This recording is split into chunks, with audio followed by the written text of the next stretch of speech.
பலம் ஐந்து கரத்தனை யானை முகத்தனை இந்தி நிலம் பிறை போலுமெய்த்தனை நந்தி மகந்தனை ஞான கொழுந்தினை புந்தியில் வைத்தடி போற்றுகின்றேனே. சுக்லாம் பரதரம் விஷ்ணும் சசிவர்ணம் சதுர்புஜம் பிரசன்னவதனந்தியாயே சர்வ விக்னோபசாந்தயே. திருச்சித்தம்பலம். வடிகொள்மேனியர் வானமாமதியினர்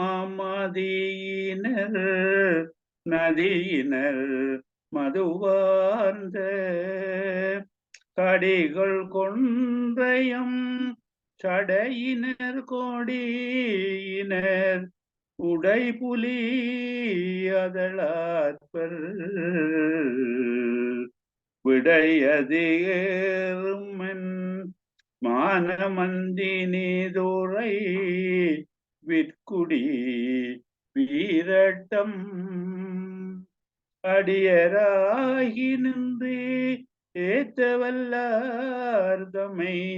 அருபினை அடையாவே.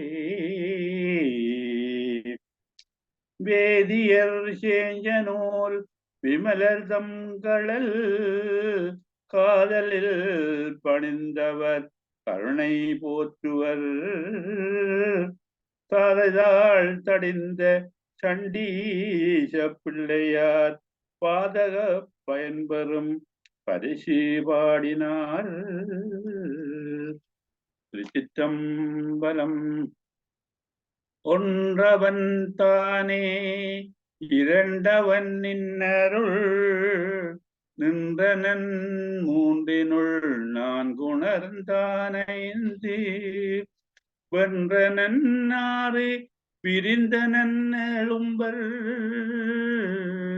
சென்றனன் தான் இருந்தான் உணர்ந்தட்டே.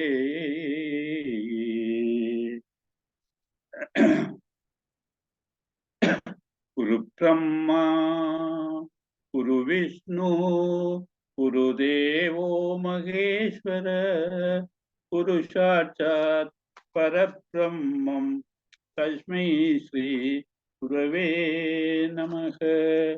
தெளிவு குருவின் திருமேனி காண்டல் தெளிவோ குருவின் திருநாமம் செப்பல் தெளிவோ குருவின் திருவார்த்தை கேட்டல் தெளிவோ குரு சிந்தித்தல் தானே.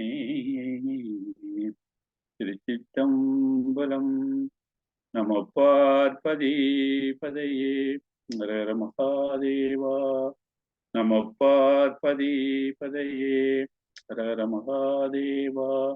நம பார்வதி பதையே ஹர மகாதேவா. தென்னாடுடைய சிவனே போற்றி எந்நாட்டவர்க்கும் இறைவா போற்றி. இன்பமே சூழ்க எல்லோரும் வாழ்க சித்தபேச சிவசிதம்பரம் மேன்மைகொள் சைவ நீதி விளங்குக உலகம் எல்லாம். எம்பெருமான் தில்லையம்பல நடராஜனின் திருப்பாதார விந்தங்களை வீழ்ந்து பணிந்து வணங்கி திருவாரூருடைய ஆதீன குருமுதல்வர் நமசிவாய மூர்த்திகளினதும் 24வது குருமகா சன்னிதானம் அவர்களினதும் பொன்னார் திருவடிகளை போற்றி பணிந்து வணங்கி நேர நிகழ்வுக்கு வருகின்றிருக்கும் உங்கள் அனைவரையும் அன்போடும் அவர்களோடும் வரவேற்று நாங்கள் இன்றைய நிகழ்ச்சியை ஆரம்பிப்போம். நாங்கள் சிவஞான சித்தியார் அடிக்கடி சொல்றது மெய்கண்ட தேவர் இயற்றிய சிவஞான போதம் என்ற சூத்திரத்திற்கு அது உரை நூலாக இருக்கின்ற செய்யுள் பாடல்கள் 328 சுபக்கத்திலே 301 பாடல்கள் பரபக்கத்திலேயும் இருக்கின்றன. அந்த வகையில நாங்கள் ஏற்கனவே பார்த்தது சிவஞான போதத்தின் 8ஆம் சூத்திரத்தை பார்த்து அதில் அதுக்குரிய பொருளாக இருக்கிற சிவஞான சித்தியார் இருக்கிற 8ஆம் சூத்திரத்தை படித்து முடிச்சிருக்கிறோம். அதான் ஐம்புல வேடரின் ஐந்தனை வளர்ந்தன தம் முதல் குருவுமாய் தவத்தினில் உணர்த்த விட்டு அந்நியமின்மையின் அரண் கடல் செலுமைன்னு சொல்லி அதை பார்த்த நாங்கள். ஐம்புல வேடர் சொல்றது இந்த மெய்வாய் கண் மூக்கு செவி அல்லது சுவை ஒளி ஊசியாட்டம் என்ற ஐம்புலங்கள் இதில் பொறியில் அகப்பட்டு சுற்றி திரிஞ்ச இந்த உயிரானது பழமையான உயிர் சொல்லுவீர் பழமையான உயிரானது துணைவரையும் அறியாது தனக்கு எப்போதும் துணையாக இருக்கின்ற இந்த இறைவனை நான் முந்தி பதி என்று பார்த்து நாங்கள் பதி எண்ணும்ன்றது பதியை எண்ணாமல் அறியாமல் சரியோ அது மயங்கி நிற்குது சரியோ தொல்லுயிரை அப்படி மயங்கி இருக்கிற துணைவரையும் அறியாது துயரின் தொல்லுயிரை மண்ணும் அருள் குருவா வந்து ஒரு குருவாக சிவன் வந்து அந்த ஐம்புல வேடர் என்று சொல்லப்படுகின்ற மெய்வாய் கண் மூச்செவி என்றத்திலிருந்து வார ஐம்புலங்களிலிருந்து விலத்தி விடுபட்டு செய்து அல்லது நீக்கி சரியா குருவா வந்து மண்ணும் அதுக்கு உருவாக வந்து அதோடைய மலமகத்தி அந்த உயிரானது மலவாதனைக்குள் இருக்கின்ற அந்த தன்மையிலிருந்து அதை நீக்கி தானாக்கி தன்னுடைய தன்மையை சுகமாகிற தன்மையை உண்டாக்கி மலரடி கீழ் வைப்பன் தன்னுடைய திருவடி நிலையில் இருக்கின்ற அந்த முத்தி இன்பத்தை கொடுப்பன் என்று சொல்லி நாங்கள் பார்த்தோம். அதுதான் ஏற்கனவே பார்த்தது. அதுக்கு அடுத்ததுதான் நாங்கள் பார்க்க வேண்டிய இந்த 9வது சூத்திரம்.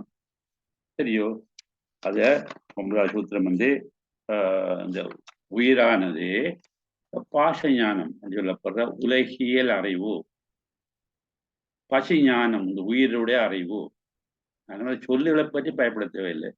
பாச ஞானம் வந்து உலகத்தில் இருக்கும் போது பற்றுக்கள் ஆசைகள் இன்பங்கள் துன்பங்கள் துயரங்கள் கஷ்டங்கள் நஷ்டங்கள் எல்லாம் வரதான் பாசஞானம்.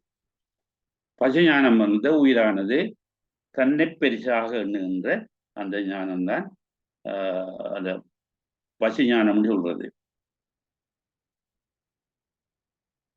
அப்ப அந்த நிலையில உயிரானது அது ரெண்டையும் விட்டு இறைவனை அடைகிறது. இறைவனை அடைகிறதுன்றது அந்த ஞானம் பெறணும்னு நாங்கள் அடிக்கடி பார்த்தது. கேட்டல் தெளிதல் சிந்தித்தல் நிட்டவுட ஞானம். அந்த ஞானத்துல உச்ச நிலை அந்த ஞானத்தை உணர்வுபூர்வமாக அறிந்து அனுபவித்து வரும்போது அது பரிஞானம். சிவனை நாங்கள் உள்ளுக்கிறது வேற எல்லாவற்றையும் விட்டு சிவனை மட்டும் எண்ணி இருக்கிறது பரிஞானம் அல்ல சிவஞானம் சொல்லுவோம். அந்த சிவஞானத்தால மட்டும்தான் இறைவனை அடையலாம் என்ற கருத்தை தான் இங்கே திருமூலர் சொல்லுகின்றார். இப்ப சொன்ன அந்த சிவஞான போத சூத்திரத்துக்குரிய சூத்திரமாகத்தான் இங்க 9வது சூத்திரத்தை உங்களுடைய இவர் அதே அருணந்தி சிவாச்சாரியார் தந்திருக்கிறார். ஊனக்கண் பாசம் உணராப்பதியை ஊனக்கண்ணாலையும் இந்த பாசத்தாலையும் நாங்கள் இறைவனை அடைய முடியாது. ஞானக்கண்ணில் சிந்த நாடி அகக்கண்ணை திறந்து அதன் மூலமாக நான் உள்ளத்துக்குள்ளே இறைவனை இருத்தி உராத்துணை தேர்தன பாசம் முழுவ காணலில் போல இருக்கின்ற பாசம் எல்லாம் எங்களை நீங்கும் போது கண் நிழலாம்பதி விதி என்னும் எங்களுக்கு குளிச்சு பொருந்திய நிழலை போல இருந்து உதவி செய்கிறவர் புகலிடமாயிருக்கிறவர் இந்த பதிதான் இந்த சிவன்தான். ஆனபடியால் அவரை நாங்கள் மறக்காமல் இருக்க வேண்டும் என்று சொன்னால் 5 எழுத்தை முறையாக உச்சரிக்க வேண்டும். விதி எண்ணும் சரியா எண்ணும் என்பது மனதுக்குள்ளே நினைத்து அவரை அந்த நாமத்தை அவர் 5 எழுத்தை உச்சரிக்க வேண்டும் சொல்லுகிறார். அதைத்தான் இங்கேயும் சொல்ல வரார். சரியோ 9வது சூத்திரத்துல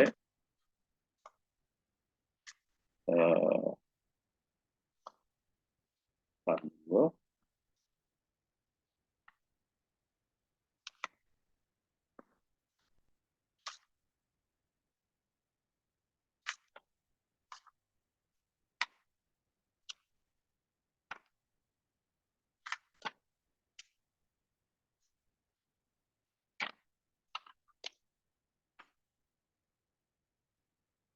சரி அந்த 9வது சூத்திரத்துக்குரிய இந்த கருத்தை நாங்க பார்த்த நாங்கள் அதுல முக்கியமாக சொல்ற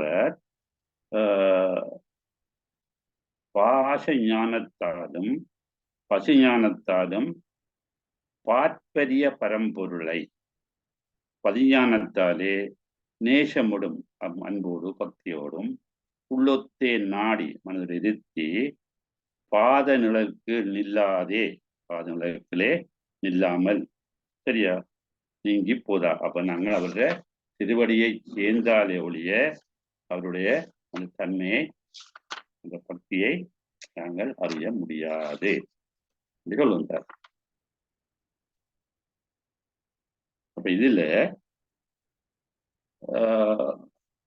9ஆம் சூத்திரம் 3 அதிகரணங்கள் இருக்குது.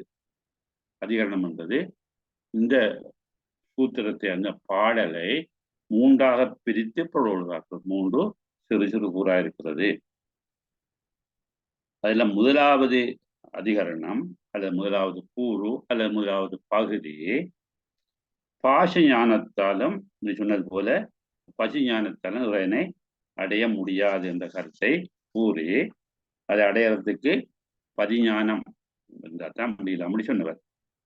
இப்ப இதை 4 பிரிவாக பிரித்து சொல்லுகின்றார். பாச ஞானம் பசு ஞானங்கள் இலக்கணம் அப்படின்ற என்ன அதை விளங்கப்படுத்துகிறார் 9வது சூத்திரத்துல முதலாவது அதிகரணத்துல முதலாவது பகுதி. அதுல 2வது பகுதி இந்த பாச ஞானம் பசு ஞானம் எல்லாம் ஒரு கீழானவை சிறுமையானவை மிக பதிஞானத்துக்கு கீழ்பட்டவை என்றதை சொல்றார். அதாவது சிறுமை என்று சொல்லுகிறார். திரும்ப அதுல 3வது பகுதியில சொல்றார் பதிஞானத்தை இலக்கணம். பதிஞானம் என்றா என்ன அது திரும்ப சொல்றார். அடுத்த 4வது பதிஞானத்தின் பெருமை. இந்த பாச ஞானமும் பசு ஞானமும் சிறுமை என்று சொன்னவர் இந்த பாச ஞானத்தை பெருமை மிக்கது என்று சொல்றார். அது பாசத்தை அகற்றுவது. அந்த கருத்தை இங்கே சொல்லுகின்றார். இப்ப நாங்கள் இன்றைக்கு பார்க்க வேண்டியது 293வது பாடல்.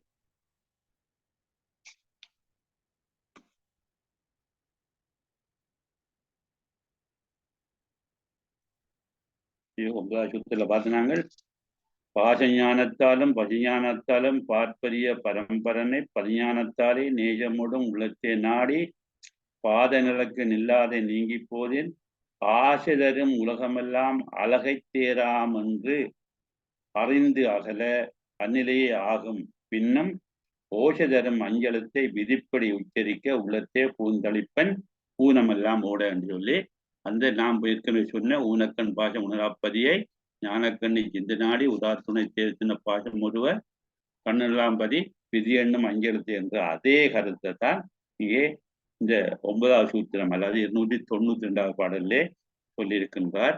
அது நாங்கள் பார்த்த விஷயம். அதுக்குரிய விளக்கத்தை பார்த்த நாங்கள் இன்றைக்கு பார்க்கறது 93 பாச ஞான பசு ஞானங்களே இலக்கணம். பாச ஞானம் என்றா என்ன பசு ஞானம் என்றா என்ன சொல்றார். வேத சாத்திரம் மிருதி புராணம் கலைஞானம் விரும்பு அசவை வைகரி ஆதித்திரங்கள் மேலாம் நாத முடிவான எல்லாம் பாசஞானம் நடிகி ஆன்மா இவை கீழ் நாடலாலே காதலினால் பிரமம் என்னும் ஞானம் கருது பசுஞானம் இவன் உடலில் கட்டுண்டு ஓதி உணர்ந்து ஒன்றொன்றாய் உணர்ந்திடலால் பசுவாம் ஒன்றாக சீனழுவு உணர்ந்து இடுவன் காணே. வேத சாத்திரம் மிருதி புராண கலைஞானம் விரும்பும் அசபை வைகரி ஆதித்திரங்கள் மேலாம் நாதம் முடிவான எல்லாம் பாசஞானம் நணுகி ஆன்மா இவை கீழ் நாடலாலே காதலினால் நாம் பிரமம் என்னும் ஞானம் கருது பசுஞானம் இவன் உடலில் கட்டுண்டு ஓதி உணர்ந்து ஒன்று ஒன்று உணர்ந்திடலே பசி ஆம் என்று சொல்லி அதை நிறைவு செய்கிறார். ஒன்றாக சிவன் இயல்பின் உணர்ந்திடுவான் காணே. எல்லாம் ஒன்றி போகும்போது பாச ஞானமும் பசி ஞானமும் நீங்கும் போது சிவனை காண்கின்றான் என்ற கருத்தை இங்கே ஆன்மாவுக்கு மேலேற்றி சொல்லுகின்றார். வேத சாத்திரம் மிருதி புராண கலைஞானம் இதுதான் என்னுடைய இறைவனை அடையக்கூடிய கருத்துக்களை செய்திகளை விளக்கங்களை கூறுகின்ற நூல்கள் வேதங்கள். வேதம் என்று சொல்லும் போது வேதமும் ஆகமும் ஒன்றுதான். சரியோ? வேதத்தினுடைய இறுதி பகுதி வேதாந்தம் அல்லது உபநிடதம். உபநிடத்துடைய கருத்துக்களை சொல்லுகின்றதான் சித்தாந்தம் என்று சொல்லப்படுகின்ற இந்த ஆகமம். அது சாத்திரம் என்று சொல்லுவோம். இப்ப வேத சாத்திரம் வேதத்தும் சரியா அந்த உபநிடதங்களும் அந்த ஆகமங்களும் வேத சாத்திரம் என்று சொல்லப்படும். மிருதி என்பது ஸ்மிருதி. ஸ்மிருதி என்பது தர்ம சாத்திரம். அதில் 18 ஸ்மிருதி இருக்குது. 18 ஸ்மிருதினா 18 இந்த ஸ்மிருதி என்று சொல்லப்படுகின்ற தர்ம சாத்திரங்கள். தர்ம சாத்திரங்கள் மனு என்ற அந்த பெரியவர் மூலமாக தான் முதலில் தரப்பட்டது. அது மனு தர்ம சாத்திரம் அல்லது மனு ஸ்மிருதி என்று சொல்வார்கள். நாட்டை ஆளுகின்ற முறை, அந்த அவர்கள் மக்களுக்கு தேவைகளை வழிபடுகின்ற முறைகள், குற்றம் செய்தால் என்ன மாதிரி செய்யணும், இது தண்டனைகள் என்ன, நல்ல கருத்துக்களை எவ்வாறு நாங்கள் நடைமுறைப்படுத்துவது, ஆலய வழிபாடு, இப்படி நிறைய விஷயங்களை மனு தன்னுடைய ஸ்மிருதியிலே தர்மசாஸ்திரத்தில் கூறியிருக்கிறார். மிஸ்ருதி. புராணம். புராணம் என்பது 18 புராணங்கள், 18 புராணங்கள். சரி, அதுல சொன்னது போல இந்த புராணம் எது? சிவபுராணம் 10, விஷ்ணு புராணம் 4, அதே போல பிரம்ம புராணம் 2, அக்னி புராணம் அப்படி சொல்லப்படுகின்ற எல்லாம் கேட்கும்போது 18 புராணங்கள் வரும். கலை ஞானம். கலை என்பது 64 கலைகள். என்ன ஆய கலைகள் 64 ஏய உணர்விக்கும் என்னமே என்று சொல்லி அந்த வெண்பாவில் சொல்லப்படுது. அப்ப 64 கலைகள். இதைத்தான் நற்குஞ்சரக்கன்று நன்னில் நல்ல யானமுகத்தை உடைய அந்த குட்டி, அந்த பிள்ளையார் வந்தால், நற்குஞ்சரக்கன்று யானைக்குட்டி என்று சொல்லப்படுகிற யானைக்குட்டி பிள்ளையார் சொல்லுவோமே, அவர் வருவாராயிருந்தால் கலை ஞானம். இந்த கலைகள் 64 கலைகளும் அதில் சொல்லப்படுகிற ஞான நெறிகளும் கற்கும் சரக்கன்றுதான். அதை நாங்கள் பெரிதாக கஷ்டப்பட்டு படிக்க தேவையில்லை. அது இயல்பாகவே நாங்கள் படிக்கும்போதோ எங்களை பதியும். அதுதான் இங்கே கலை ஞானம் என்று சொல்கிறார். அங்கே திருவள்ளுவனிலே உமாவதி சொன்ன விஷயத்தை இங்கே அவங்களுடைய அருணந்தி இங்கே கலைஞானம் என்று சொல்கின்றார். அவர் கலைஞானம் கற்கும் சரக்கன்றுதான். இங்கே வேதசாத்திரம், ஸ்ருதி, புராண கலைஞானம், இந்த எல்லா கலைகளும் வேதங்கள், சாத்திரங்கள், மிக புராணங்கள், கலைஞானங்கள் எல்லாம் அத்தோடு விரும்பு அசபை, நாங்கள் விரும்பி உச்சரிக்கின்ற அசபா மந்திரம். அசபா என்பது இந்த மந்திரங்களை வெளியிலே சொல்லாமல் உள்ளுக்குள்ளே உச்சரிப்பது அசபா. சரியோ? அப்ப நாங்கள் இந்த அசபான்றத மந்திர அசபை என்றத அந்த பிரணவ சிவத்தை நாங்கள் மந்திரங்களை சொல்ல வேண்டும். ஆனால் அதை மனிதக்குள்ளே சொல்லி வழிபடுறத அசபான்னு சொல்லுவோம். அது வைகரி ஆதித்திரங்கள். இந்த 4 வகை வாக்கு, வைகரி வாக்கு இறுதியா இருக்கிறது. சரியா? தூக்குமை, பைசந்தி, மத்திமை. சரியோ? மற்றது வைகரியன்னு. தூக்குமை, பைசந்தி, மத்திமை, வைகிற 4 வாக்குகள். 4 வாக்குகள் என்றால் இந்த ஒலிகள், சத்தங்கள், சொற்கள், வார்த்தைகள் எல்லாம் எப்படி வருகிறது? சரியோ? இப்போ ஆரம்பத்தில் எங்களுக்கு என்ன நடக்கும்? தூக்குமை என்று சொன்னால் அடி வயிற்றில இருந்தால் அந்த ஒலி உற்பத்தி ஆகும். அது வெளியில தெரியாது, எந்த சத்தமும் வராது, குழம்பி போய் இருக்கும். அது சூக்குமை என்று சொல்லுவோம். அது கொஞ்சம் மேலெழும்பி இந்த காற்றுக்கள் மூலம் மேலெழும்பும் போது அதை பைசந்தி என்று சொல்லுவோம். கொஞ்சம் தெளிவா இருக்கும், சத்தம் வரும் பைசந்தி. அதுக்கு பிறகு இந்த பிராணவாயு மூலமா இன்னும் மேலெழும்பும் தொண்டை வரைக்கும் வரும். தொண்டை வரைக்கும் வர்றதுக்கு முன்னே இதயத்துல வந்து அது அந்த சத்தங்கள் எங்களுக்கு தெளிவில்லாம வரும். சத்தங்கள் இருக்கும், தெளிவில்லாம இருக்கும், எங்களுக்கு மட்டும் கேட்கும், சொல்றவருக்கு மட்டும் கேட்கும். அது மத்தியமேன் சொல்லுவோம். வைகரி என்பது தொண்டை குழிக்குள்ளே வந்து நாக்கு மூலம் வாயின் மூலமாக எங்களுக்கும் கேட்கும், பிறருக்கும் கேட்கக்கூடிய தெளிவாக இருக்கிறதான் 4 வகை வாக்குகள். இப்போ ஆரம்பத்துல உடம்புல அடிப்பாத்திலிருந்து மேல வந்து அது பிறகு இதயத்துல வந்து அதுக்கு பிறகு அந்த தொண்டையில களத்துல வந்து அது சத்தமாக எங்களுக்கும் மற்றவர்கள் கேட்கக்கூடிய 4 வகை வாக்குதான் வைகரி ஆதித்திரங்கள். அது ஒரு முறையான திறமை என்று சொல்லுகின்றார். மேலாம் நாதம் முடிவான எல்லாம் எங்களுக்கு நாங்க படிச்ச விஷயம் சரியோ. 36 தத்துவங்கள் இருக்குதுன்னு. 36 தத்துவங்களுக்குள்ள உச்சமானது மேலான நாதம். சரியா? ஆத்ம தத்துவங்கள் 24. சரியா? பிரிதிவி, அப்பு, தேவி, வாயு, ஆகாயம் அப்படி சொல்லப்படுகிற அந்த பூதங்கள் தொடக்கம். அதான் பிரிதிவி முதல் சொல்றார். பிரிதிவி முதல் நாதமுறாக அதோட அந்த ஞானேந்திரியங்கள் 5, மெய்வாய், கண், மூக்கு, செவி, கண்மேந்திரியங்கள் 5, வாக்கு, பதம், பாதம், பாணி, ஒத்தம் சொல்லப்படுகிறது. சரியோ. அது மற்றது இந்த தன்மாத்திரைகள். தன்மாத்திரை என்பது சத்தம், பரிசம், தூவம், தசம், கந்தம் அல்லது சுவை, ஒளி, ஊறு, ஓசை, நாட்டம். அது தன்மாத்திரை. சரியோ. அது ஒரு வேளையில தன்மாத்திரையாகவும் இன்னொரு வேளையில ஐம்புலனாகவும் சொல்லப்படுகிறது. அப்ப அதுல எங்களுக்கு 20 வந்துட்டுது. அதோட சேர்த்து அந்த கரணம் 4 மனம், புத்தி, சித்தமாங்கரணி சேர்த்து 4 சேரும்போது 24 வந்து ஆன்ம தத்துவங்கள். மாயிலிருந்து தோன்றினவை. இது அசுத்த மாயிலிருந்து தோன்றின பிரகிருதி மாயுடைய விளக்கங்களாக சொல்லப்படுகிறது. அதே போல அசுத்த மாயிலிருந்து வித்யா தத்துவங்கள் வந்திருக்குது.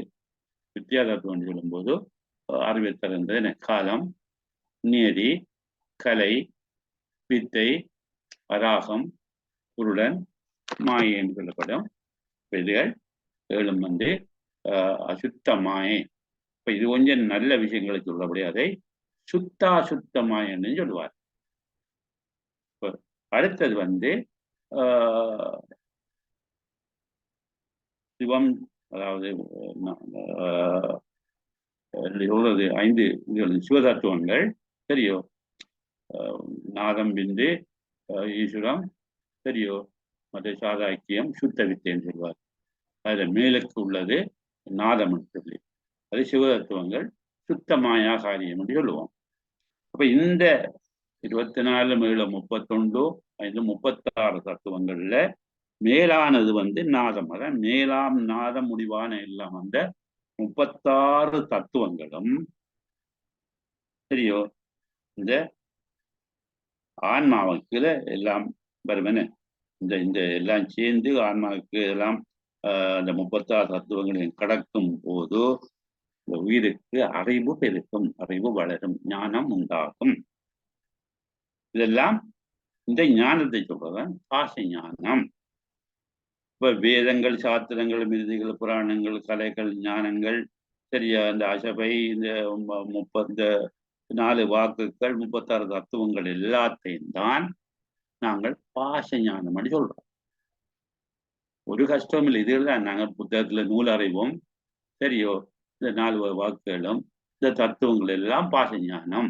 இப்ப பாச ஞானம்ன்றது வேற எதுவும் இல்லை, எங்களுடைய நாளாந்த செயல்பாடுகளிலே எங்களை செயல்படுத்துகின்ற இவைகளை எல்லாம் நாங்கள் பாச ஞானம் என்று சொல்லுவோம். இதெல்லாம் சேத்தனங்களுக்கு உலகியல் இன்பங்களை நாட்டம் கொடுக்கிறது. அதைத்தான் ஆனபடியா அதை இன்னும் ஒரு சுருக்கமாக சொல்லப்போனால் உலகியல் அறிவு. அதுதான் பாச ஞானம், வேற ஒன்றுமே இல்லை. நணுகிய ஆன்மா இவை கீழ் நாடலாலே இந்த பாச ஞானத்தை எல்லாத்தையும் கீழே தள்ளி போட்டு நணுகி இவற்றை அடைந்து, நணுகின்றது சேர்ந்து அல்ல இவற்றை அடைந்து இந்த உயிரான அடைந்து இவை கீழ் நாடலால் இவையெல்லாம் இந்த ஆன்மாவை விட கீழானவை என்று சொல்லி அந்த ஆன்மை அறையும் போது சரி இந்த கலைஞான முதலியவற்றை பொருந்தி இந்த பிறப்புப்படுகிறது. ஏனென்றால் இது கீழன்னு சொல்லும் போது இது மீண்டும் மீண்டும் மீண்டும் மீண்டும் பிறப்பை தந்து இறப்பை தந்து பிறகு பிறப்பை தந்து இறப்பை தந்து இந்த பிறப்பு வந்து தொடர்ந்து வருவதற்கு இந்த பாச ஞானம் காரணமாக இருக்கின்றது. அதனுடைய அவை கீழ் சொல்லுகிறார். சரியோ? இதெல்லாம் இதை கீழான பிறப்பை தருகின்ற ஞானம் சொல்லி இவற்றை தள்ளி வைத்து தன் அணுகி ஆன்மா இவை கீழ் நாடலாலே இவை எல்லாத்தையும் கீழாலை வந்து நாங்கள் எண்ணி அவற்றை ஒதுக்கி வைத்து விட்டு காதலினால் நான் பிரமம் என்னும் ஞானம் நாங்கள் ஆசையில விருப்பத்தில சரியோ தற்பெருமை என்று சொல்றது நான் தான் நான் இந்த ஆடம்பரம் சரியோ எல்லாரும் மேலான உயர்வான தன்மையாக தன்னை நினைக்கிற ஞானம் தன் காதலினால் என்னை நான் விரும்புவது தன்னைத்தான் காதலித்தல் சரியா என்னை நான் விரும்பி நான் தான் எல்லாம் நினைக்கிறது நான் செய்தேன் நான் செய்தேன் நான் செய்தேன் என்று சொல்லி என்னுடைய வீடு என்னுடைய இடம் என்னுடைய மனைவி என்னுடைய என்னுடைய நான் என்ற தன்மை இருக்கும் வரைக்கும் உங்களால் எதையும் அடைய முடியாது. அதான் நாங்கள் அப்ப சம்பந்தர் தேவாரத்தை எடுத்தால் அவர் என்ன சொல்றார் என்றால் எனதுரை தனதுரையாக நான் ஒன்றுமே சொல்லவில்லை நான் சொல்ற வார்த்தை முழுக்க என்னுடைய வாயால் இருந்து வருவதை ஒழிய அவற்றை வழிநடத்துகிறவன் இறைவன். எனது உரை நான் சொல்ற வார்த்தைகள் தனதுரை இறைவனுடைய வார்த்தைகள். அதே போலதான் நாங்களும் இங்கே இறைவனுடைய திருவருள் மூலமாகத்தான் எல்லாத்தையும் செயல்படுத்துகிற மொழிய நாங்களாக எதையும் செய்யவில்லை. அப்படியாக நான் என்ற அந்த தன்மை இருக்கிறது தான் பசு ஞானம். காதலினால் நான் பிரமம் நான் தான் மேலானது நான் தான் கடவுள் நான் தான் சரியோ தத்துவமசி என்று சொல்றோம் சரியோ சிவோகம் என்று சொல்றோம். அப்படியெல்லாம் சொல்லும்போது தத்துவமசி என்றது நீ அதுவாகாய் நான் தான் இந்த பிரமமாகறான் சரியா எனக்கும் பிரமத்துக்கும் எந்த வித்தியாசமும் இல்லை என்று சொல்லி எங்களை நாங்கள் ஒரு மேலான நிலையை எண்ணி வைத்து அந்த கௌரவம் அல்லது அந்த அகங்காரம் அந்த ஆணவம் மேலிட்டால சொல்றதுதான் இந்த பசு ஞானம் விளங்கி இருக்கும்னு நினைக்கிறேன். சரியோ? அப்ப இது கருது பசு ஞானம். காதலினால் நான் பிரம்மம் என்னும் ஞானம் கருது பசு ஞானம். இதுதான் நாங்கள் பசு ஞானம் என்று சொல்லப்படுகிற அந்த உயிர் ஞானம் உயிரறிவு. உயிருக்குத்தான் எல்லாம் தெரியும் என்று சொல்லப்படுகிற அந்த அறிவு அந்த ஞானத்தை பசு ஞானம் என்று சொல்லுவோம். இவன் உடலில் கட்டுண்டு இந்த ஆன்மாவானது இந்த தூல சூக்கும பரதேகங்கள் 3 விதமான தேகம் கொண்டு தூல தேகம் பர உடல் நாங்கள் இப்போ கொண்டிருக்கிற உடல். சூக்கும தேகம் என்றது குறி அட்டகாயம் என்று சொல்லுவோம். கண்மாத்திரை 5 சரியோ மனம் புத்தி சித்தம் அங்காரத்துல சித்தம் இந்த 3 சேர்ந்த 8 தான் சூக்கும சரீரம். அதுக்கு மேலாக அந்த இறைவனோடு சேர்கிற சரீரம் பரசரீரம். இப்படி 3 விதமான உடம்பு உயிருக்கு இருக்கின்றது.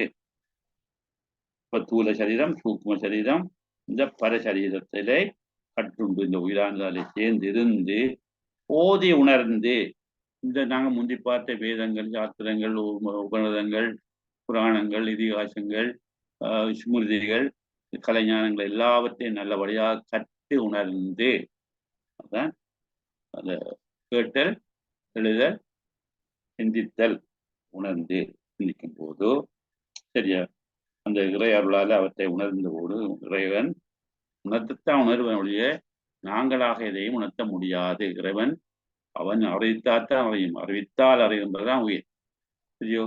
இறைவன் இல்லாமல் எதுவும் இல்லை அவனன்றே ஓர் அணுவும் அசையாது என்பது பெரியவருடைய வாக்கு. அப்ப நாங்கள் எல்லா விஷயத்தையும் என்னத்தை படிக்கின்றாலும் இறைவனுடைய அருள் வேணும். அதே முடி சொன்னான் நற்குஞ்சரக்கென்று நன்னில் கலை ஞானம் கற்குஞ்சரக்கென்று தான் என்று சொல்லி இறைவனுடைய அந்த பிள்ளையாருடைய அந்த அருள் இருந்தால் எல்லாத்தையும் நாங்கள் கற்று தெரியலாம் என்று சொல்கிறார். அதான் ஓதி உணர்ந்து ஒன்று ஒன்றா உணர்ந்திடலே பசியாம். இப்படி அந்த ஒவ்வொன்றாலையும் கண்ணால பார்க்கறது மூக்கால முகக்கிறது வாயால பேசுறது காதால கேட்கிறது, சரிய உடம்பால செய்யறதெல்லாம் ஒன்றொன்றாக உணர்ந்தது.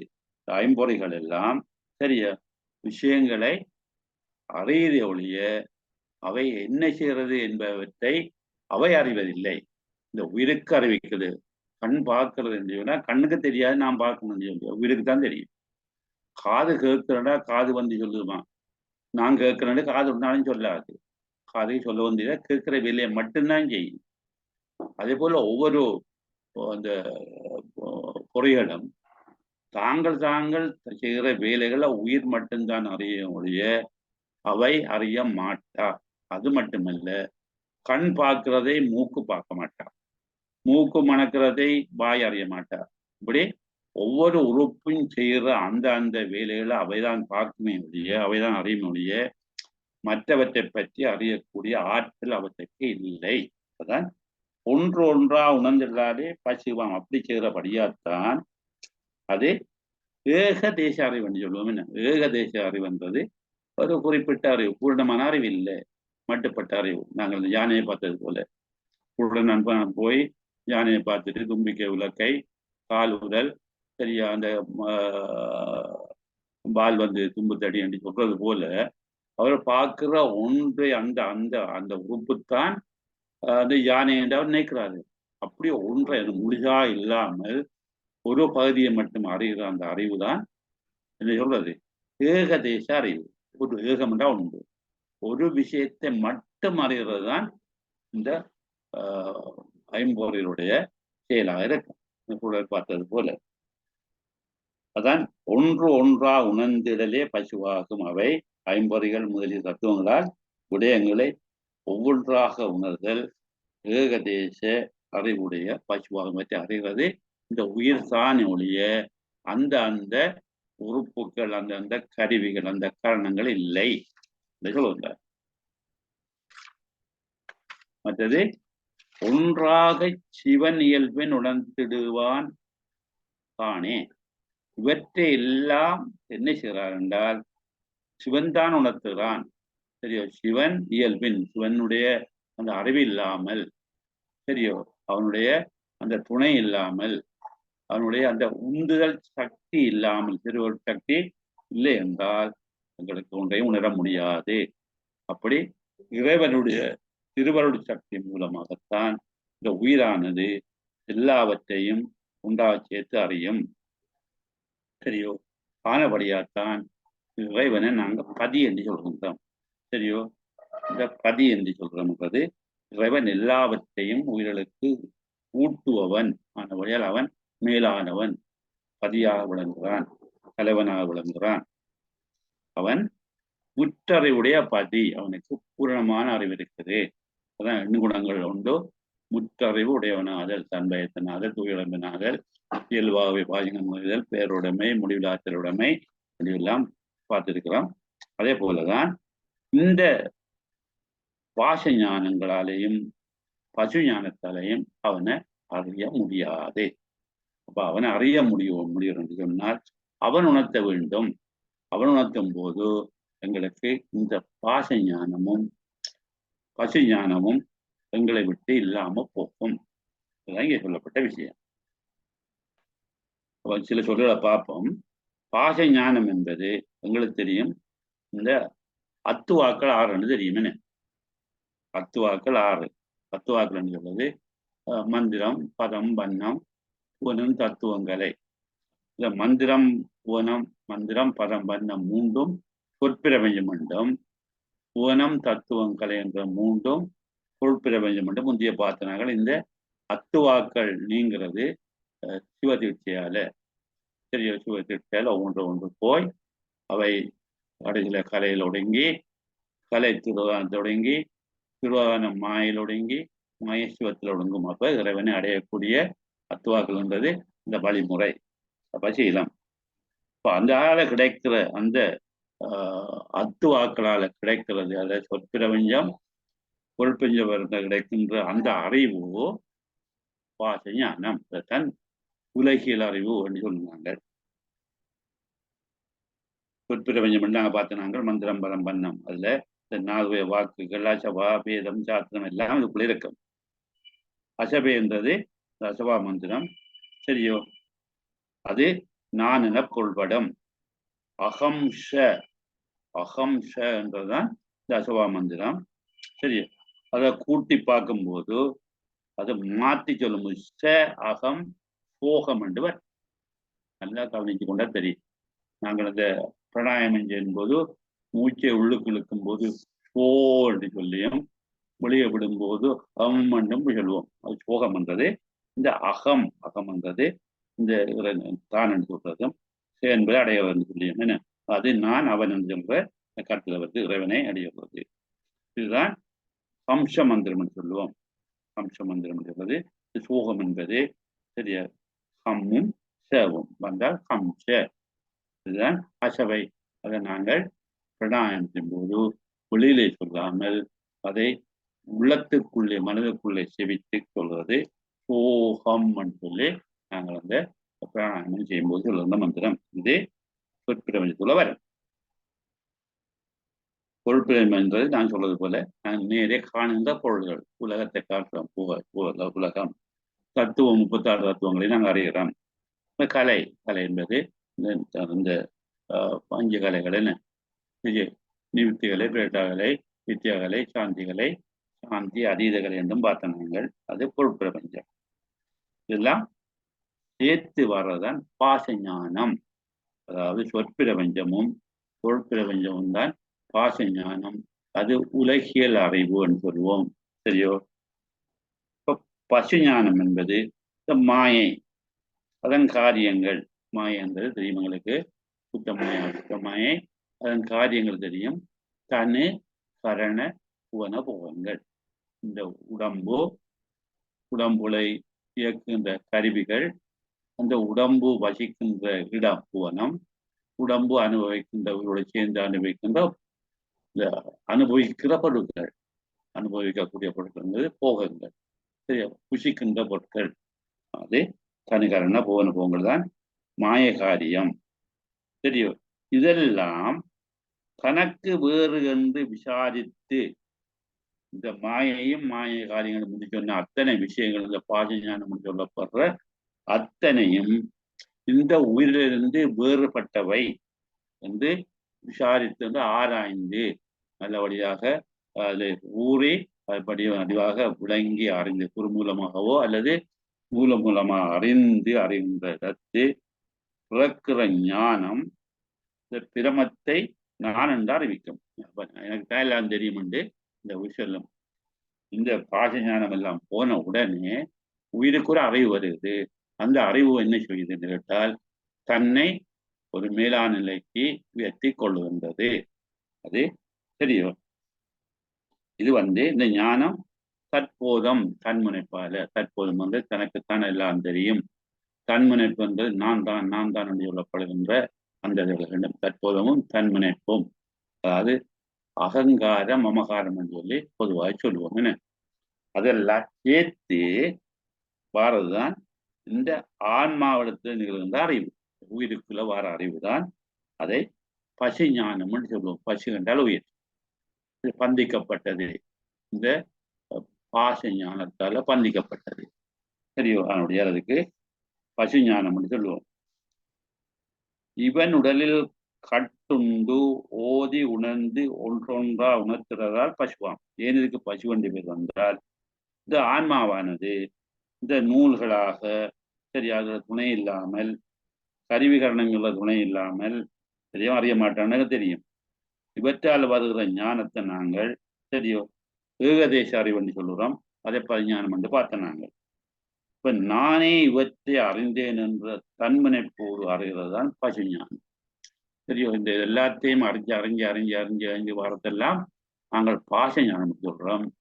இந்த பாச ஞானத்தை அறிகிறது நான் என்று சொல்லப்படுற அந்த முனைப்பு, அந்த மேலான அந்த அறிவு இருக்கின்ற அந்த எண்ணம், அதுதான் பசுஞானம். எனக்கு தான் எல்லாம் தெரியும், மற்றவர்களுக்கு ஒன்றும் தெரியாது, என்னை விட்ட வேறு ஒரு தம்பி மாதிரியும் இல்லை, எனக்கு தான் எல்லாம் தெரியும் சொல்லி இருக்கிற அந்த பெருமாப்பு நிலைதான் பசுஞானம். இந்த பாச ஞானத்தாலையும் அது உலகியல் இன்பங்கள்ல ஈடுபட்டிருக்கின்ற உலகியல் அறிவாலையும் பசு ஞானத்தாலையும், பசு ஞானம் என்று சொல்லப்படுகின்ற இந்த நான் என்ற அந்த அகங்காரத்தோடு கூடிய அந்த அறிவாலையும் சரிய முற்றறிவுடைய சிவனை அறிய முடியாது. சரியோ, அவனை அறியறதுக்கு இந்த ரெண்டும் எப்போதும் தடையாக இருக்கிறது. நணுகி ஆன்மா இவை கீழ் நாடுகளாலே இந்த பாச ஞானத்தை அடைந்த இந்த ஆன்மாவானது அதனால கீழ்பட்டு அது மேலும் மேலும் மேலும் மேலும் இருக்கின்ற பிறப்பு உள்ள அவதிப்பட்டு மீண்டும் பிறந்து கொண்டே இருக்கிறது. அது ஒரு கீழ் நாடலுக்கு இருக்கும். அப்படிப்பட்ட அந்த நிலையில இந்த ஆன்மா தள்ளப்படுகிறது. இதால இந்த பாச ஞானத்தால மீண்டும் மீண்டும் பிறப்புக்கு உட்படுத்தப்படுகின்றது. சரியோ, அப்படி அந்த பிறப்புக்கு உட்படுத்தப்படும் போது அதுக்கு நான் அந்த தன்மனைப்பு ஏற்படுகின்ற போது அதால இறைவனை அடைய முடியாது.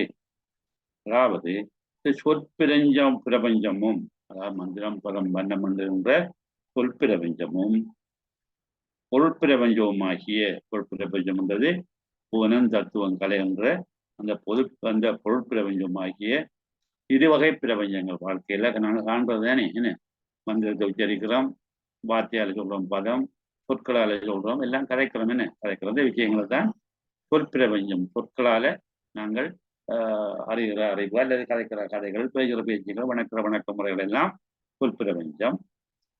அதே நாங்கள் பொருட்பிரபஞ்சம் என்பது நாங்கள் எங்களோட வாழ்க்கையில காணுகிற விஷயங்கள். உலகத்துல வாழ்றோம். புவனம் தத்துவம் என்பது 36 தத்துவங்களாகப்பட்டிருக்கிறோம். தத்துவம் கலை என்பது இந்த 5 பஞ்ச கலைகள்ல எல்லாம் எங்களுக்கு நாங்கள் அறிகிறோம். இப்படியாக வாரத்தில் இருக்கிற அறிவு ஏகதேச அறிவு, அதாவது ஒரு சிற்றறிவு, குறிப்பிட்ட அறிவு, முழுமையாக இல்லாத அறிவு தான் அந்த ஏகதேச அறிவு தான் பாச ஞானம். நான் என்ற தன்முனைப்பால ஆன்மாவில் நிகழ்கின்ற அந்த அறிவு இந்த பசு ஞானம். இந்த இரண்டாலையும் இறைவனை அறிய முடியாது என்பதுதான் இங்கே இந்த பாடலிலே அருணந்தி சிவன் சொல்லுகின்றார். தோத்தும் பார்க்கும்போது வேதங்களும் மெய் நூல்களும், அதாவது சாஸ்திரங்களும், வேதங்களும் மெய் நூல்களும் அறநூல்களும் ஸ்மிருதி அல்லது கர்ம சாஸ்திரங்கள்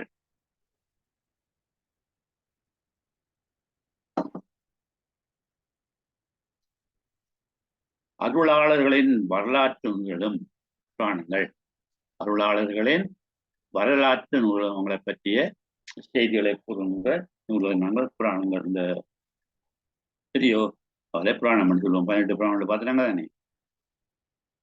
மற்ற கலைஞானங்களும் ஆயகலைகள் 64 அவற்றையும் விரும்புவதற்குரிய அசபா என்னும் மந்திரமும் பார்த்தனாங்கள். அசபா மந்திரம் ஹம்ச மந்திரம் என்று சொல்லி அதை சோகம் என்று சொல்லி நாங்கள் உச்சரித்து பிரணாயம் செய்கிற மந்திரம் பார்த்தனாங்க. அதுதான் நாங்கள் விரும்புவதற்குரிய அசபா மந்திரமும் சூக்குமை, மத்திமை, பைசந்தி, பைகரி என்று சொல்லப்படுகிற 4 வகை வாக்குகள். நாங்கள் ஏற்கனவே பார்த்தனாங்க 4 விதமான வாக்குகள். 4 வாக்குகளும் மற்றது பிரிதிவி முதல் நாதமுறாக உள்ள 36 தத்துவங்களும். பிரிதிவி என்ற நிலம், சரியோ, நிலம் முதலில் ஆகிய 36 தத்துவங்களும் சரி நாதம் என்று சொல்லப்படுகிற இறைவன் நாதாந்த பொருள், அந்த நாதத்தையும் கடந்த பொருள் இறைவன். சரியா, நாதாந்தம் நாதம் கடந்த பொருள். அதெல்லாம் கற்பனை கடந்த ஜோதி, எல்லாம் கற்பனை படிச்சிருக்கிறோம். கற்பனை கடந்த ஜோதி கருணையை உருவமாகி இறைவன் கற்பனைகளுக்கு வெற்றிருக்கிறான். எட்டாதவன் தான் நாங்கள் பேய்த்தேர் அல்லது காணல் எல்லாம் இருக்கிறது போல இருக்கான உண்மையா இல்லை. அதனுடைய அவற்றை என்ன சொல்றோம் நாங்கள் கற்பனை என்று சொல்றோம். என்ன அதெல்லாம் மந்திரங்களும் இந்த சூக்குவம் வைகாரி முதலிய 4 வாக்குகளும் பிரிதிவிநாதமுறாமுள்ள 36 தத்துவங்களும் இவற்றின் வாயிலாக இவற்றின் மூலம் இவற்றை கொண்டு நிகழும் ஞானம் எங்களுக்கு ஏற்படுகின்ற அந்த அறிவு ஏற்படுகிற ஞானம் பாஷ ஞானம் அல்லது சொல்லுங்கம்மா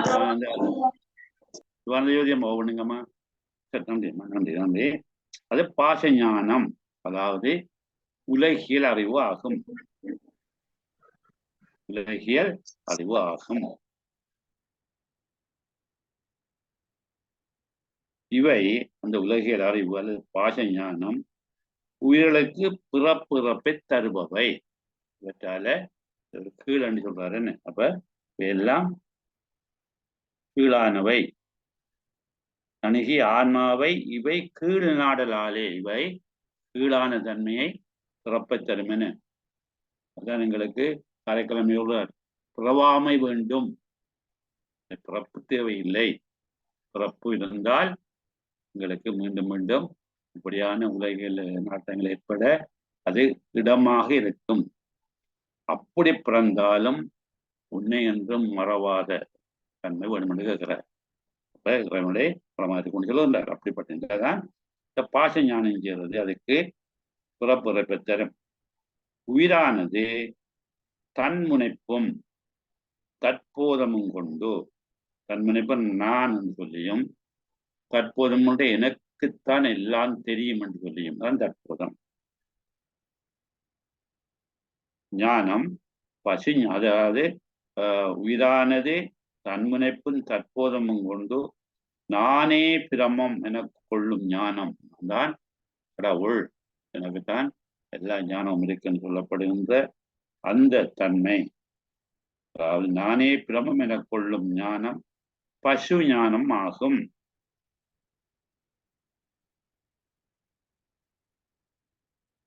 உயிர் ஸ்தூல உடலிலும் பறை உடல்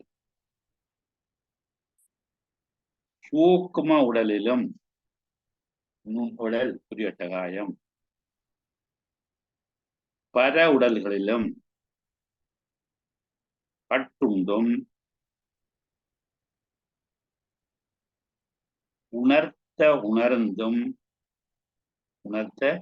உணர்ந்தும் பொறிகளை துணையாக கொண்டு இந்த கருவிகரணங்களை தனக்கு உரிய அறியறதுக்குரிய வழிமுறைகளாக கொண்டு ஒவ்வொன்றாய் உணர்ந்தும் வருவதால் எல்லாவற்றையும் ஒரு சேர உணரக்கூடிய ஆற்றல் தான் சிற்றறிவு அல்ல சுட்டறிவுன்னு சொல்லுவோம் என்ன ஒரு சேர அறியக்கூடிய இந்த முற்றறிவு இல்லாமல் ஏகதேச அறிவை பெற்று வருகின்றன ஒவ்வொன்றாய் உணர்ந்தும் வருவதால் உயிர் முற்றுணர்வற்ற அல்லது ஏகதேச அறிவை கொண்ட பசுவாகும் சொல்லி அப்ப நாங்க பார்த்த வேத சாத்திரம் இறுதி புராண கலைஞானம் விரும்பு அசவை வைகரி ஆதித்திரங்கள் மேலாம் நாதம் முடிவான எல்லாம் பாசஞானம் நணுகி ஆன்மாவை இவை கீழ்நாடலாலே காதலினால் நான் பிரமம் என்னும் ஞானம் கருது பசிஞானம் இவன் உடலில் கட்டுண்டு ஓதி உணர்ந்து ஒன்றொன்றாய் உணர்ந்திடலால் பசுவாம் ஒன்றாக இவனில் உணர்ந்திடுவன் காணே அப்ப இவர் ஒவ்வொரு விஷயத்தான் அறிவான ஒழிய முற்றும் உணர மாட்டான்னு சொல்லி இது விஷயம்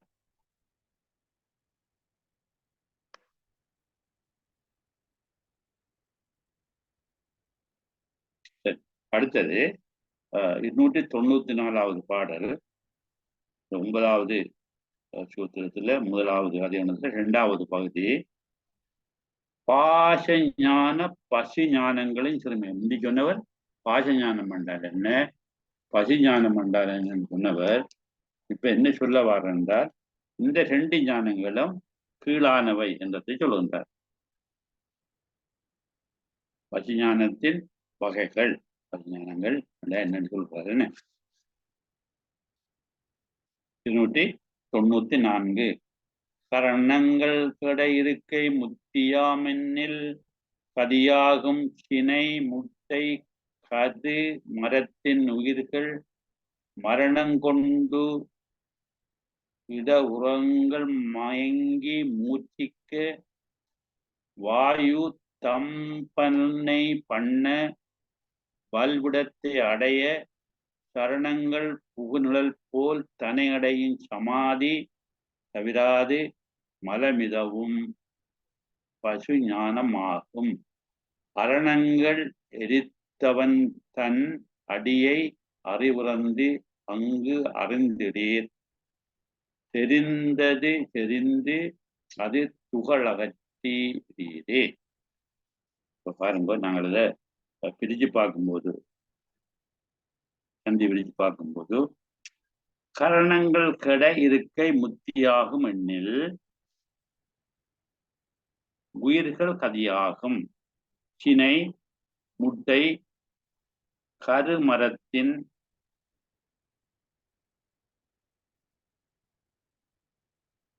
மற்றது பண்ண வல்விடத்தை அடைய சரணங்கள் புகுநிழல் போல் தனை அடையும் சமாதி தவிராது மலம் இதுவும் பசு ஞானம் ஆகும்.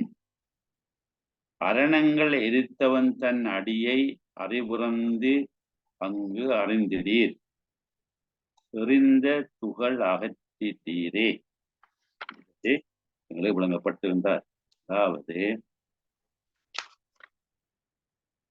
கரணங்கள் கெட இருக்க முத்தியாமண்டி. இந்த கரணங்கள் முந்தி சொன்ன அந்த பாச ஞானம் கெட்டால் கரணங்கள் என்றது இந்த கரிவு கரணங்கள் இல்லாம போனால் அதுதான் முத்தியாகும் என்று சொல்லி பாடானவாதிகள் சொல்றார். சமய பிரிவில் சில முரண்பாடான கருத்துக்களை கொள்கிறவர்கள பாடானவாதிகள் யோகவாதிகள் இப்படி எல்லாம் இருக்கிறார்கள். நாம் முந்தி பார்த்த நாங்கள். இப்ப அவர் என்ன சொல்றாரு என்றால், இந்த கரணங்கள் எல்லாம் இல்லாம போனால் கரணங்களோட இருக்கை அப்படி இருப்பது முத்தி.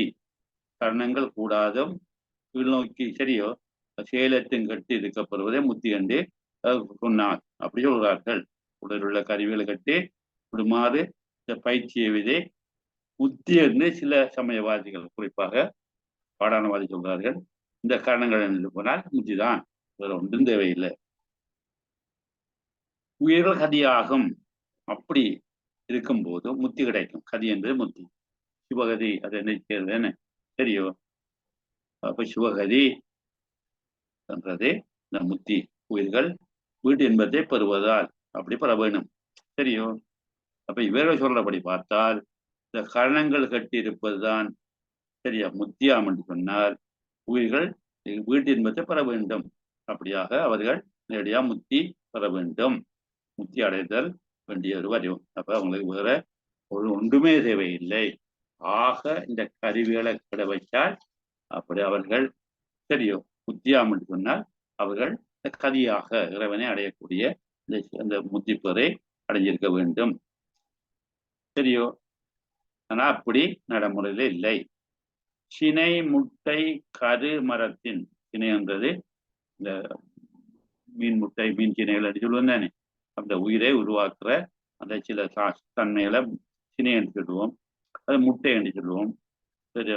கோழி முட்டை அப்படி என்று சொல்லுவோம். முட்டை கரு தாயிர வயிற்றுல மிருகங்கள் மனிதனுடைய வயிற்றுல வர்ற கரு. மரத்தின் மரம் என்ற இங்கே வித்து மரத்தால வர்றது விதைகள். இதழ் மூலமாகவும் அதாவது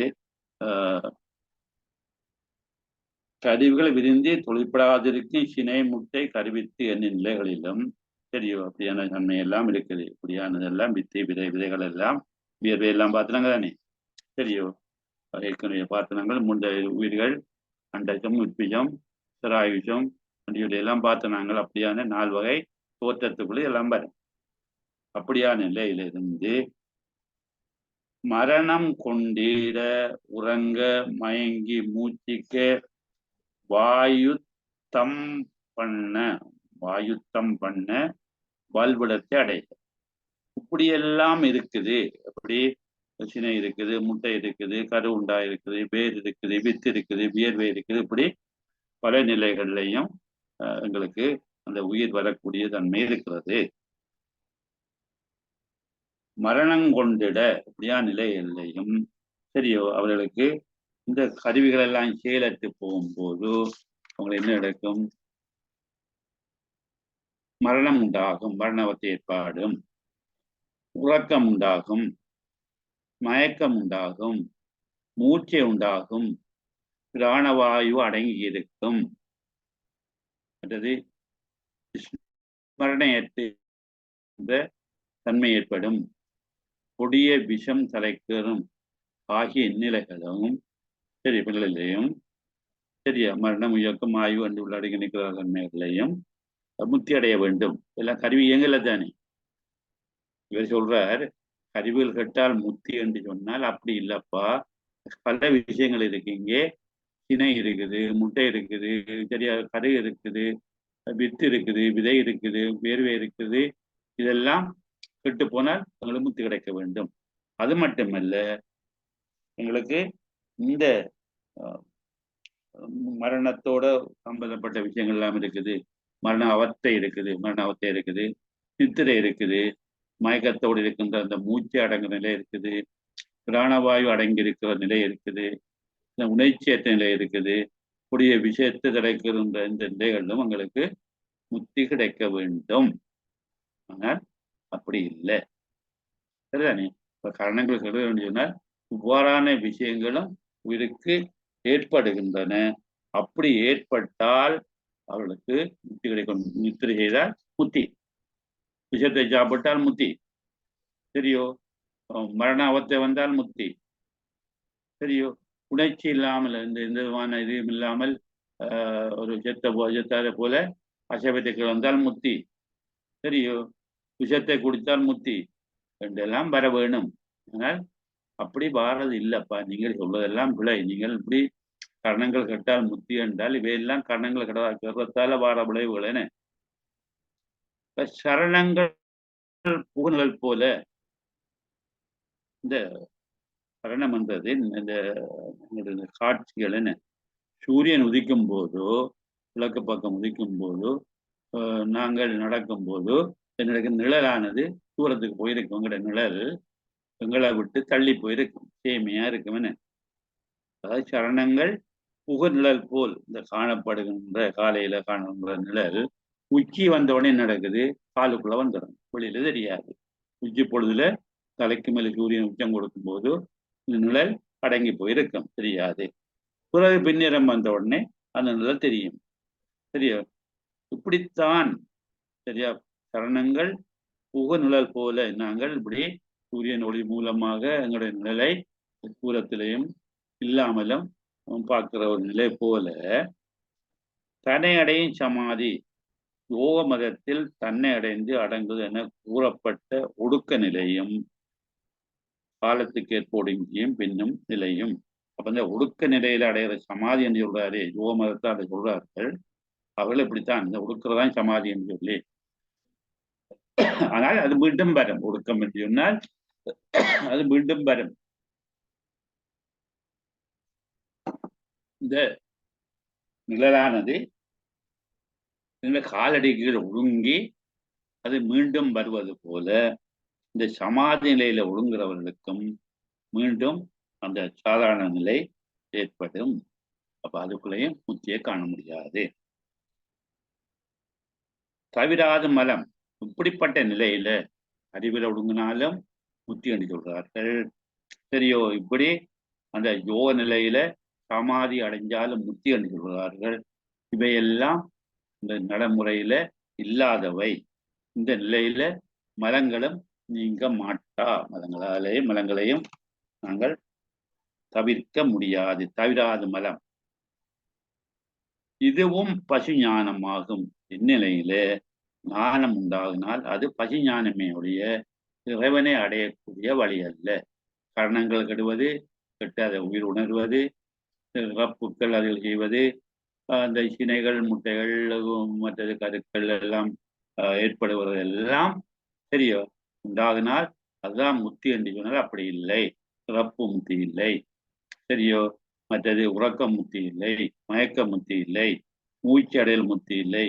பிராணவாயு அடைக்கு கும்பகம் செய்தால் முத்தி என்றால் அது முத்தி இல்லை. உணர்ச்சியற்று இருக்கின்ற அந்த தன்மை முத்தி இல்லை. விஷத்தை அருந்தி கொண்டு இருக்கிறதும் அதை மயக்கம் போட்டு இயங்காமல் இருக்கிற நிலை முத்தி இல்லை. சரியோ?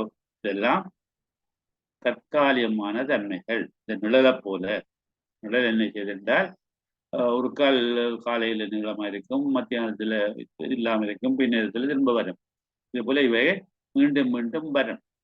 சரியோ? ஆனபடியால் இவற்றை நாங்க முத்தி என்று சொல்ல முடியாது. அதே போலதான் சமாதி நிலை அடைந்தால் முத்தி என்று சொன்னால் அதுவும் இல்லை. இறைவனை சிந்தித்து கொண்டு இருக்கிற மொழிய அந்த சிந்தனைகள் சிதறும் போது அது மீண்டும் சாதாரண நிலைக்கு வரும்.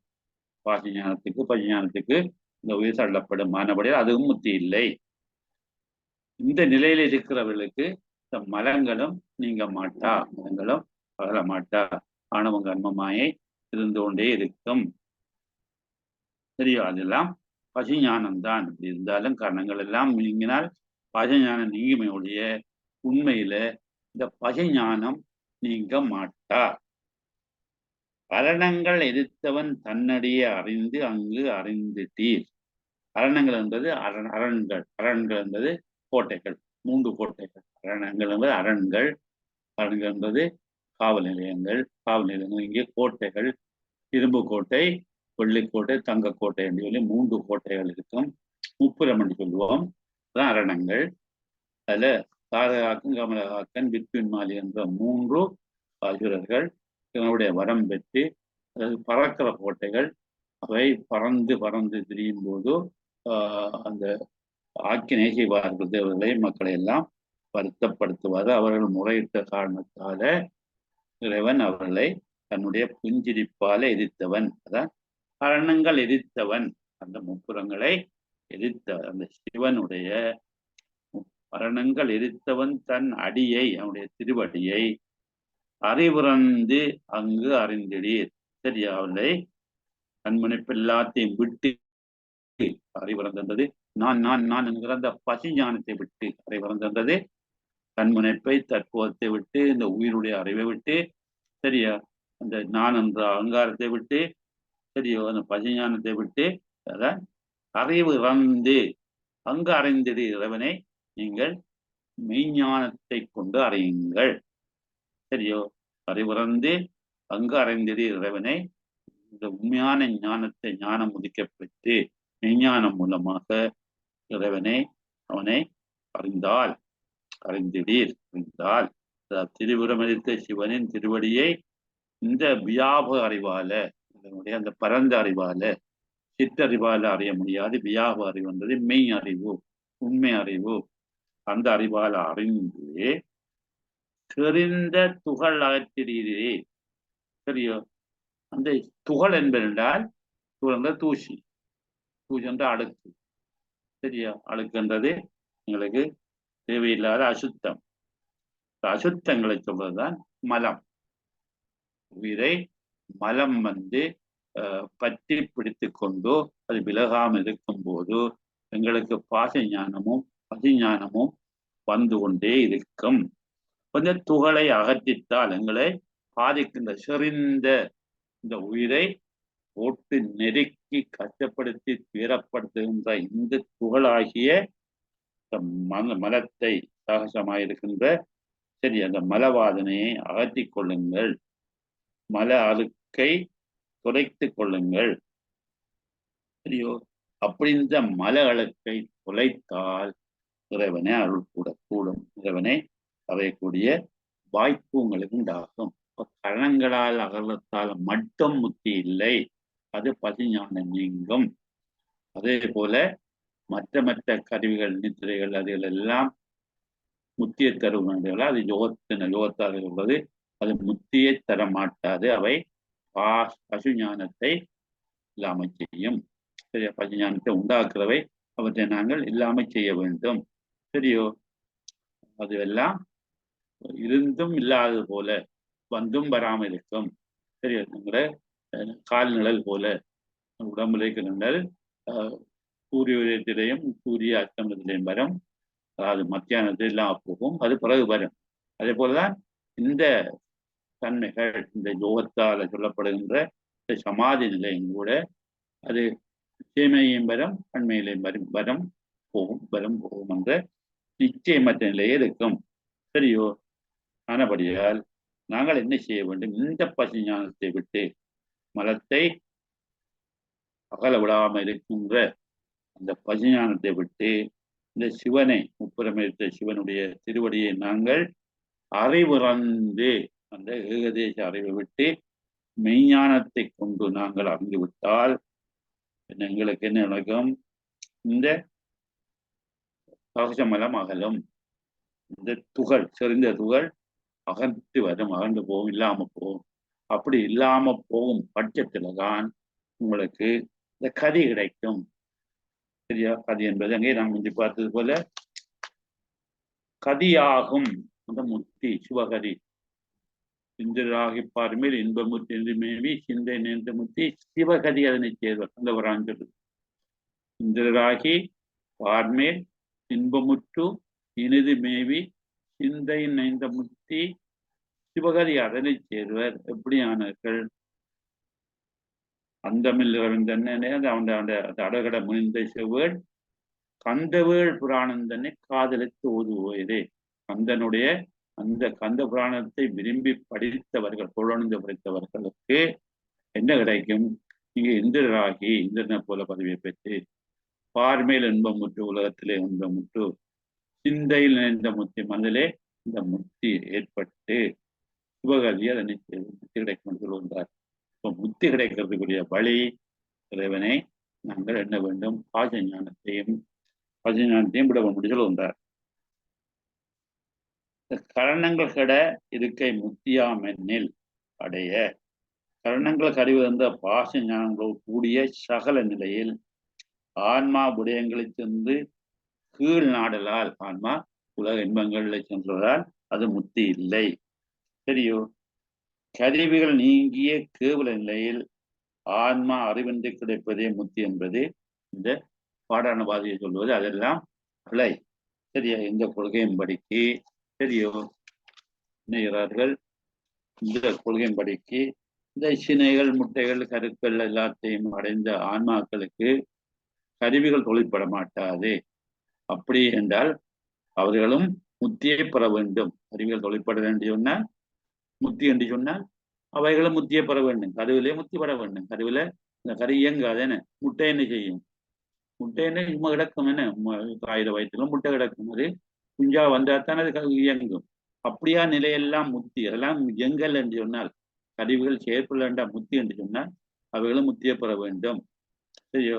இப்ப ஆனபடியால் எல்லா கருவிகளும் நீங்கி ஆணவ மலத்தோடு கூடி ஒன்றும் அறியாமல் பாடனம் போல கிடத்தலால் கேவல துயரமே நம்பி ஆணவத்தால் கட்டுப்பட்டிருக்கணும் நம்பி அவைகள் சும்மா கல்லு போல இருக்குமே அழிய அவைகள் முத்தியை பெற மாட்டா என்று சொல்லி பாடானவாதிகள கருத்தை இங்கே மறக்கிறார்.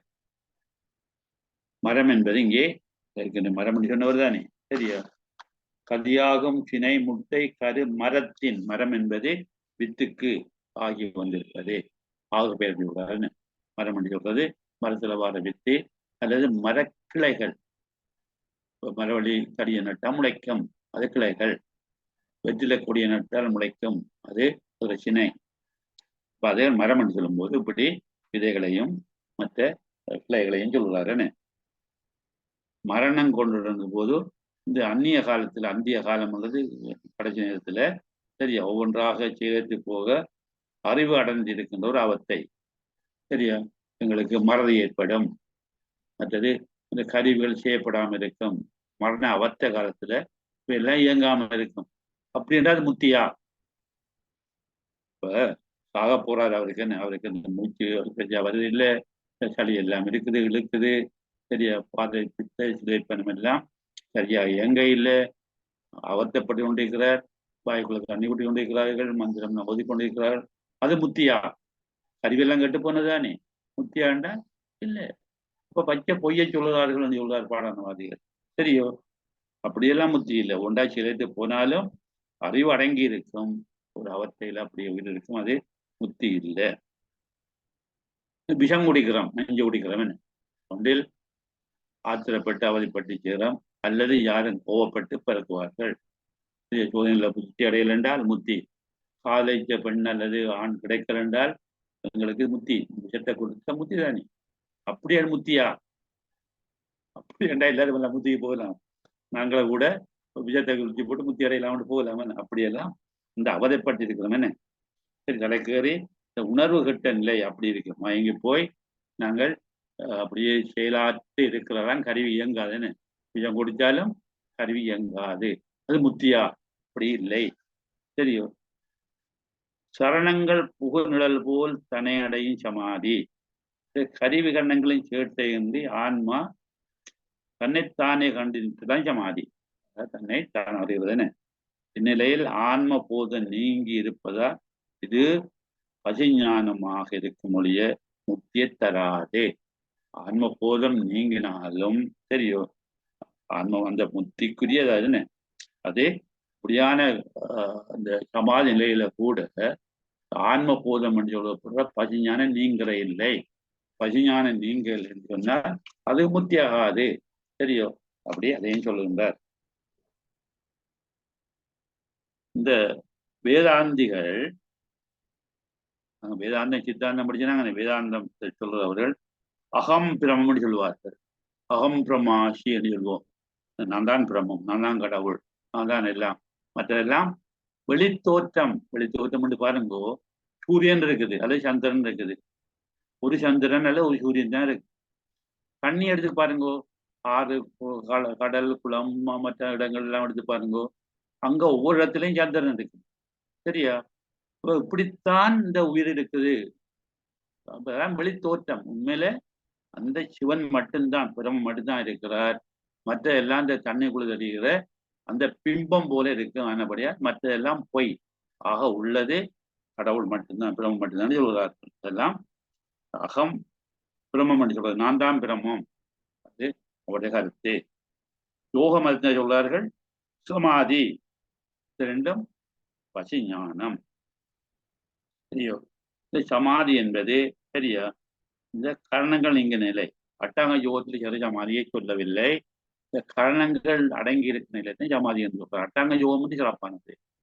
அது யமன், நியமம், ஆசனம், பிரணாயமம், பிரத்யாரம், காரண தியானம் மூலம் கிடைக்கிற சமாதி இறைவனை அடையக்கூடிய வழி அது. ஆனா இங்கே சமாதி என்பது கரணங்கள் கெட்ட நிலை, கருவிகள் இயங்காத நிலையை அடங்கி இருக்கிற நிலை, அதை சமாதின்னு சொல்றார். அது அந்த சமாதி இல்லை. கரணங்கள் எரித்தவன் தன்னடி, முப்புறங்களை எரித்தவனுடைய திருவடி என. சரியா?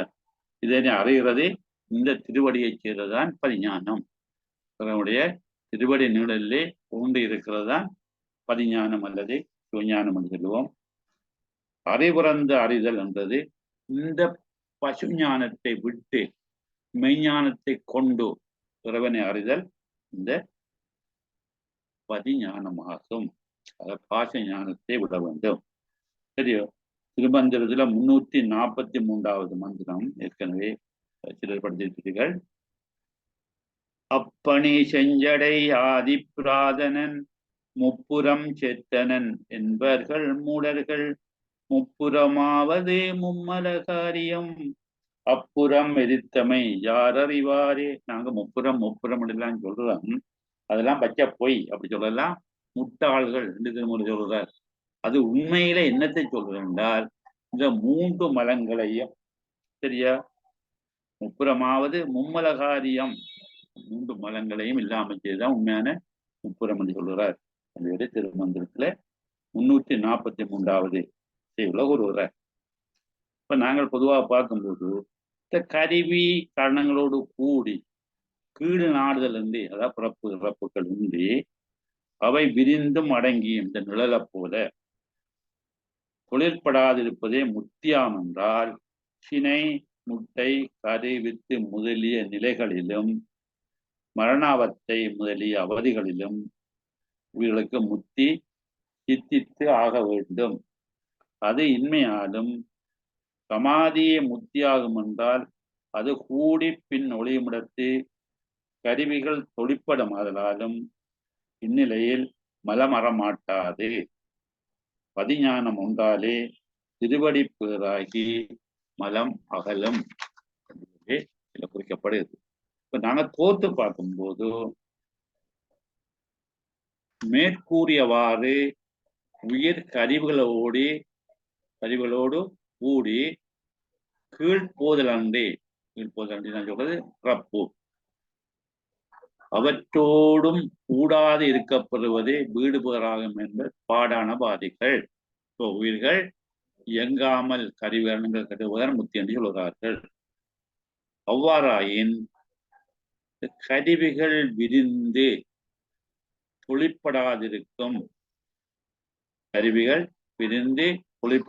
சினை, முட்டை, கரு, வித்து என்னும் நிலைகளிலும்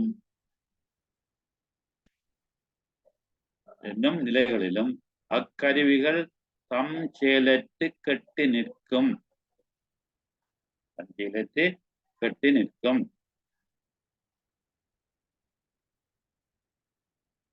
மரணாவத்தை, உறக்கம், மயக்கத்தோடு கூடிய மூர்ச்சை,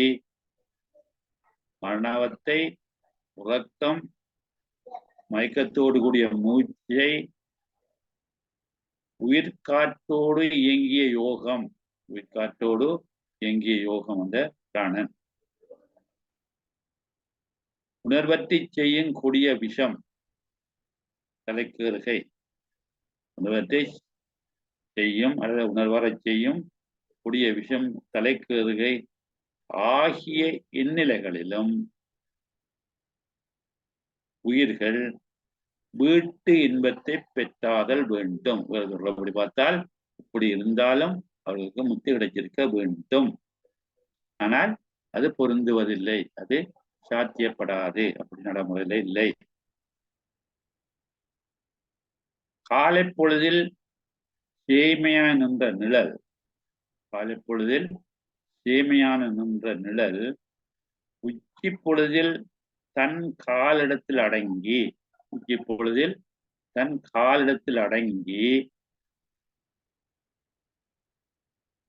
பின்னும் மாலையில் சேமையாதல் போல, தூரத்துக்கு பொழுது போல யோக மதத்தில் தன்னை அறிந்து அடங்குதல்